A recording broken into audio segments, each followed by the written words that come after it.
After spending several weeks testing the DJI Action 6 in every environment imaginable, I finally have my honest opinion, and it may not be what you expect.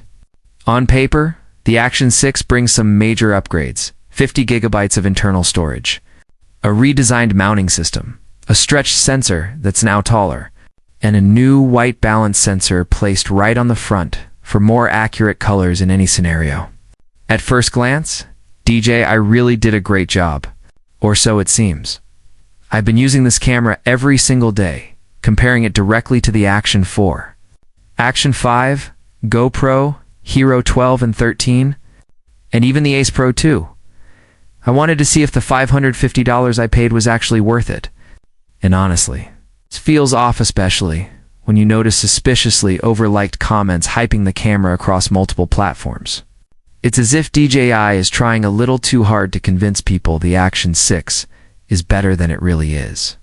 Now, to be fair, one thing I truly love about DJI is their ecosystem. Their wireless mics, mounts, and D-Log-M color science are some of the best in the industry. As long as I have control over what features I want to use, I'm happy. But here's the first major problem.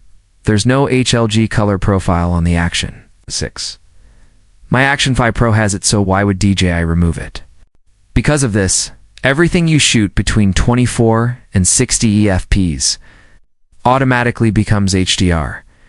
And if you know DJI's recent drones like the Mini 4 or Mini 5, you know exactly what that means. Your clouds, sunlight, and highlights often get overly processed and unnatural. Sure, D-Log-M helps, and with manual white balance and some heavy color correction, you can fix most of it. But out of the box, even with DJI's recommended settings, the footage doesn't always look right. The best thing about the Action 6 is definitely the 50 gigabytes of internal storage. I've shot everything on internal storage since day one, no SD card needed. That alone makes the camera incredibly convenient. Pair it with the effortless connection to the DJI mic lineup, and the overall usability is fantastic. But then we get to the most hyped word of 2025, Open Gate. Yes, it's useful. But is it better than Insta360's free frame or GoPro's 8:7 mode? No, those brands have had this for years. DJI just slapped a new name on an old idea and suddenly the internet acts like it's revolutionary. Another example, the Osmo 360. DJI sent it to me months before launch, and despite my honest feedback, they didn't improve it. Insta360's X5 still destroys it in every way. So no, I can't recommend DJI's 360 camera. I haven't touched it since my initial review. Back to the Action 6. Let's talk image quality. It's good, but inconsistent. And if you use the normal color profile, which most people do because Action, cameras should be simple, the image quality is honestly disappointing. It's the worst normal color profile I've seen from DJI. Everything looks overly warm, overly processed, or just inaccurate. The camera practically gives you a permanent suntan. Even if you're pale as snow, switch to D-Log-M and things get much better, but then you're forced to spend time color grading, which defeats the purpose of an easy action camera. And here's the kicker, in D-Log-M. The Action 4 and Action 5 look nearly identical to the Action 6. Why spend twice as much for the same quality? DJI also introduced a variable aperture. Sounds cool, right? But set it to auto, and you never know what you're getting. And most users will end up locking it to f2.8 anyway, just like the fixed aperture on previous models. So again, what's the real benefit? The new lens mods are great: macro, wide angle, boost lens, but they're only compatible with the Action 6.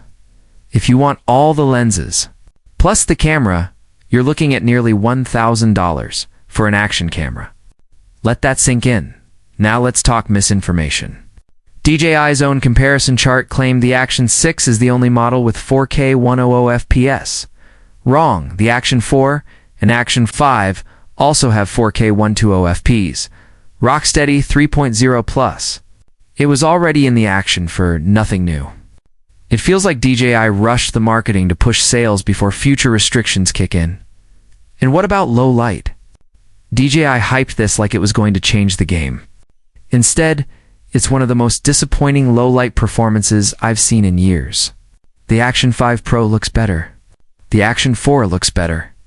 And nothing touches the Ace Pro 2 in low light, not even close. So where does this leave us? Honestly, the Action 6 feels like the most overhyped action camera release in a long time. Between the bots, the misleading marketing, and the lack of real improvements, it's just not worth $550. The Action 4 and Action 5 offer better value, and in many cases, better performance. I'm returning my Action 6 and saving for the Ace Pro 3 or maybe the Hero. 14F GoPro can get its act together. DJI makes incredible drones. Mini 4 Pro, Air 3S, Nano 2. But with action cameras, they need to go back to the drawing board.